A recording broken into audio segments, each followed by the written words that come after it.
Hello friends, in today's video we will understand the Izaredari system, which was a land revenue system and which was introduced by Warren Hastings in 1772.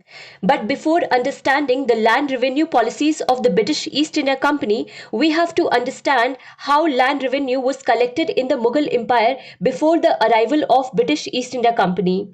Basically, the Mughal Empire had divided its entire territorial area into some provinces, which were called Suba, and each Suba had a Diwan whose job was to generate revenue from that particular province. That is, whatever revenue Diwan would generate from the province used to go to the treasury of the Mughal Empire. But the Diwan did not do the work of generating revenue directly. For this, some big zamindars, that is landlords, were kept in the province, and these zamindars used to do the work of collecting tax from the peasants. Diwan's job was to supervise these zamindars and give them direction. So the zamindars used to collect taxes from the province, and after keeping their share, they used to send this revenue to the Diwan, and the Diwan used to send this revenue to the treasury of the Mughal Empire. Now what happened that after the Battle of Buxar in 1765, the British East India Company had got the Diwani rights of Bengal, Bihar and Odisha. That is, the responsibility of revenue collection from Bihar, Bengal, and Odisha was now with the British East India Company, and in return, the British East India Company had to pay just a fixed revenue to the Mughal Empire. However, after a few years, during Warren Hastings' tenure, the British East India Company had stopped giving this fixed revenue to the Mughal Empire. So, after getting Diwani rights, the main aim of the British East India Company was to collect maximum money from this province so that they could buy Indian goods with that money and sell them in Europe.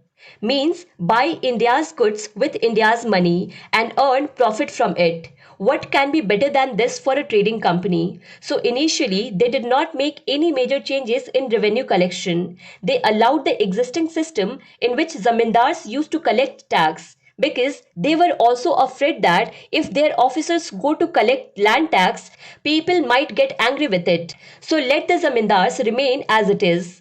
But European officers were appointed over these zamindars who used to supervise these zamindars so that maximum tax could be collected. We can see in this chart that in the financial year 1762 and 63, when Mir Qasim's administration was there, the total revenue collection was around 65 lakhs.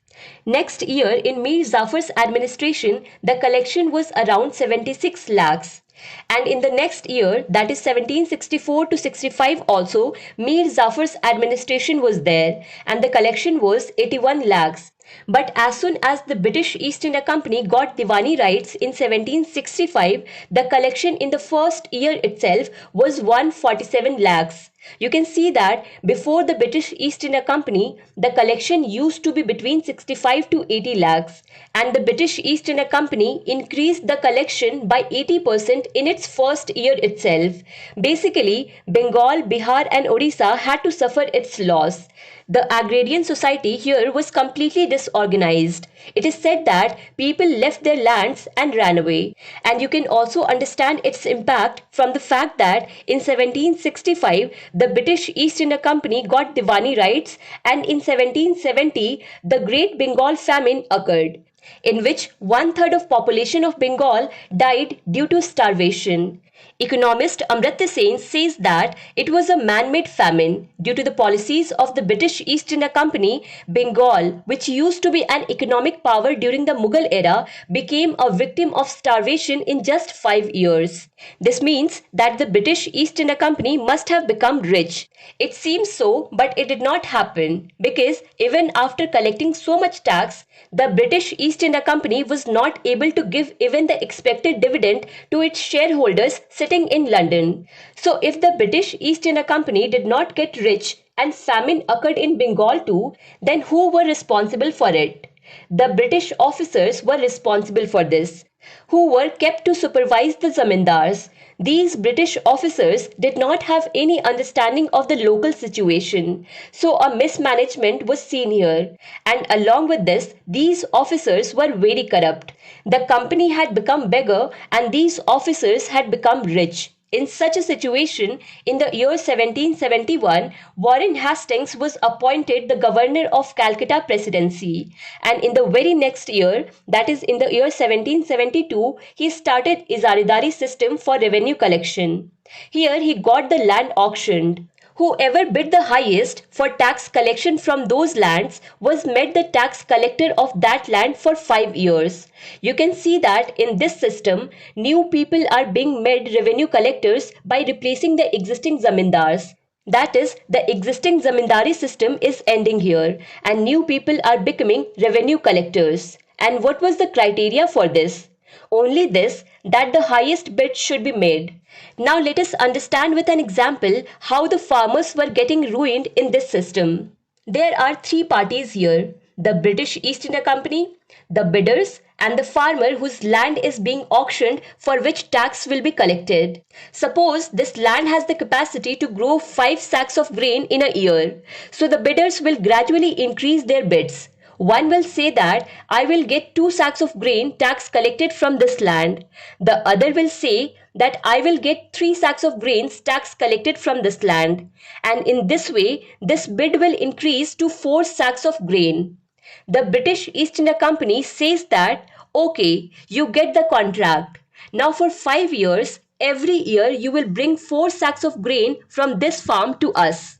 So at the end of the year, the revenue collector will collect 4 sacks of grain from the farmer and give it to the British East India Company.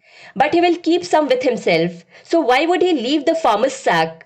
And think about the situation in which farmers were able to grow only 1 to 2 sacks of grain due to crop failure. In such situations, these farmers had to take money from money lenders on interest to pay this tax. The life of the peasants and cultivators had become hell in this Izaredari system, and because this settlement was for 5 years, that is why it is also called 5-year settlement. And this system was ruining the farmers, as well as it proved to be a failure for the Britishers. People used to take the contract for revenue collection by bidding the highest but could not fulfill them. And many times people used to bid more than the capacity of the land. So after completion of 5 years, that is in 1777, Warren Hastings made a change in this process.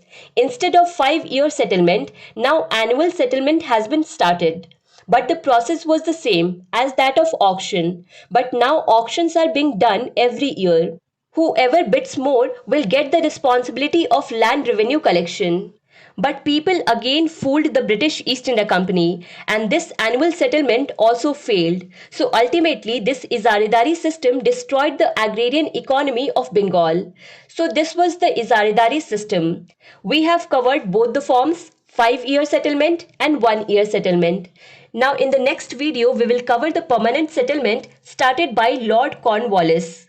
To understand Indian history and Indian polity in detail, do follow Bookstawa playlist. Link is given in the description box. Thank you for watching Bookstawa.